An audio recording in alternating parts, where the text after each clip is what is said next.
Ya, satu yang terjadi kemarin persis dengan apa yang kita duga selama market Amerika sedang melakukan libur dan juga China yang masih dalam liburan Imlek, sehingga kemungkinan potensi pergerakan masih akan relatif terbatas. Tapi kali ini dengan aktifnya kembali market Amerika, saya rasa kita masih bisa berharap range pergerakan agak sedikit membesar.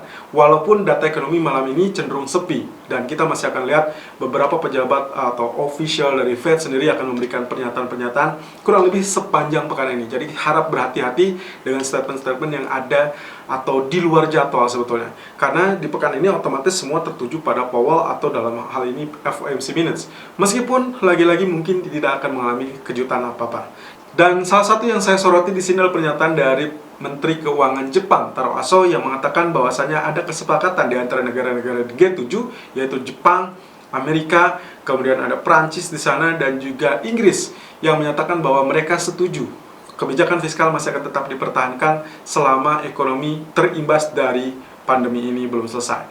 Sehingga ini yang mengakibatkan kenapa emas masih ogah-ogahan untuk melakukan kenaikan, tapi selama belum diantisipasi oleh market, ditandai dengan pergerakan yang cenderung tertahan di zona resisten tertentu, maka kemungkinan potensi inilah yang akan menjadi ledakan atau pemicu kenaikan selanjutnya. Tapi untuk hari ini, berhubung dengan data ekonomi yang relatif sepi, kita perhatikan saja data-data ekonomi GDP zona Eropa dan juga aspek-aspek penting lainnya seperti geopolitik yang ternyata kembali memanas antara AS dan juga Irak. Oke, kita lihat dari technical view, apakah godaan dolar sudah terkonfirmasi menembus zona neckline kita atau tidak. Technical view 16 Februari 2021. Irfan untuk Agrodana.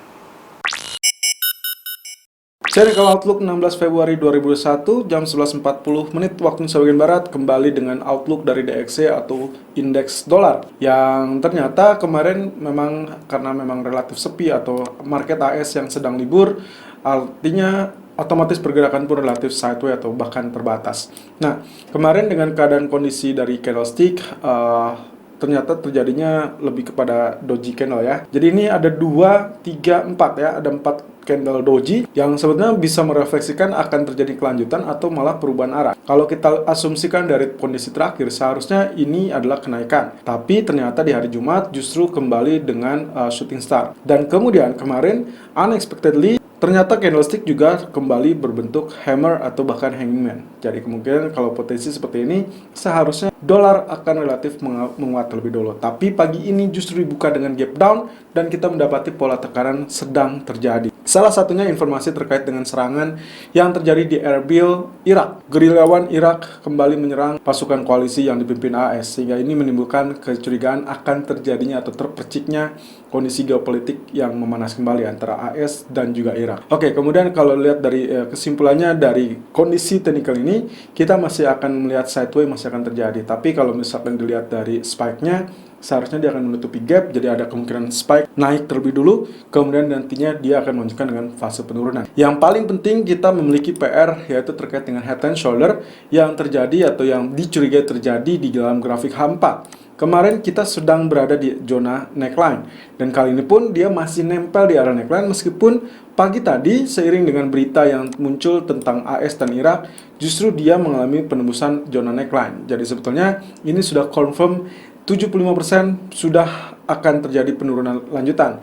Meskipun kali ini seperti Anda lihat, candlestick justru masih cenderung dekat dengan areal neckline tersebut. Ini akan menjadi ambigu. Apakah dia akan kembali masuk, artinya dia rebound, atau memang kembali dia tertekan. Di grafik H1, potensi pergerakannya kurang lebih relatif sama dengan adanya kondisi yang datar seperti ini, apapun bisa terjadi dan kita masih tetap menantikan apakah trendline ini berhasil tembus apa tidak. But anyway, yang paling terpenting secara dominan kita akan tetap pantau kondisi dari grafik H4. In case ternyata terjadi perubahan, nanti kita akan lihat apakah dolar akan terpantau sebagai pola swing double bottom in case kita melihatnya dari sisi kanan atau dari wave terakhir. Tapi kalau lihat secara keseluruhan, maka potensial head and shoulder lah yang akan terjadi. Technical view gold 16 Februari 2021 jam 11.45 waktu Indonesia bagian Barat, high 1826.30 dan low 1817.30. Running price 1824.60. Kembali dengan posisi yang masih ditunggu-tunggu. Apakah dia akan spike kembali atau let's say rally, atau memang hanya spike sesaat lalu kemudian kembali turun. PR kemarin ternyata dia tidak berhasil dengan melakukan penembusan atau sustain di atas zona 1825. Bahkan zona tertinggi hanya terbesit di 1826.80 yang artinya hanya selisih sedikit saja dari 61.8% ini, namun berakhir dengan penutupan di zona 18.1850. Tapi pagi ini dengan zona pembukaan 18.19.40 kemudian area tertinggi 1826.30, at least di sini ada sedikit feedback yang bisa saja akan equal dengan apa yang terjadi sebelumnya, sehingga kemungkinan potensi pergerakan masih 50-50 atau berimbang, baik itu dari segi support ataupun level resisten. Nah, 1825.00 tetap akan menjadi PR kita, dan kali ini atau sampai sejauh ini masih tetap merupakan level yang cukup kuat. Bagaimana selanjutnya kalau misalkan terjadi spike atau kenaikan? Ya, maksimumnya adalah kurang lebih di 1832. Itu adalah kalau misalkan kita lihat dari zona yang kita tandai di zona grafik 4. Zona ini kenapa menjadi penting? Karena kalau Anda lihat dari garis trend channel ini, beberapa waktu lalu sempat ditembus dan menjadi bearish rectangle, tapi kembali sempat mengalami lonjakan atau kenaikan dan berhasil mengalami comeback di area tersebut.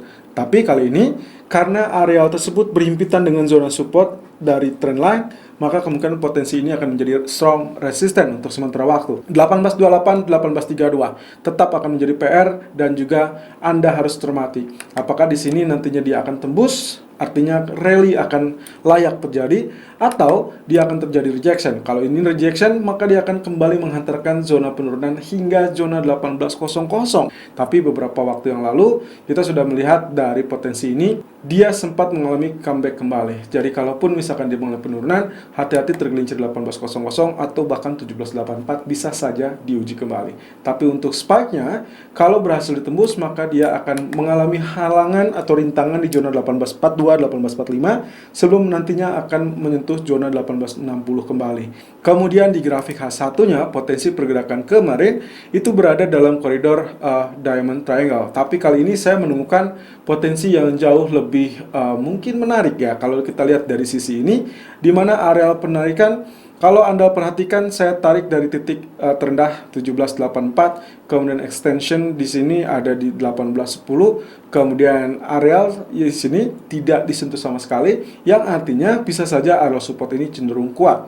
Kemudian, seperti yang Anda lihat, pagi tadi dia sudah mengalami penembusan zona resisten, yaitu di zona 1821. Tapi kita masih perlu pelecut utama, yaitu harus berhasil berada atau survive di atas zona 1825, atau kalau perlu, maka kemungkinan 1828, 1832 itulah yang harus dikejar.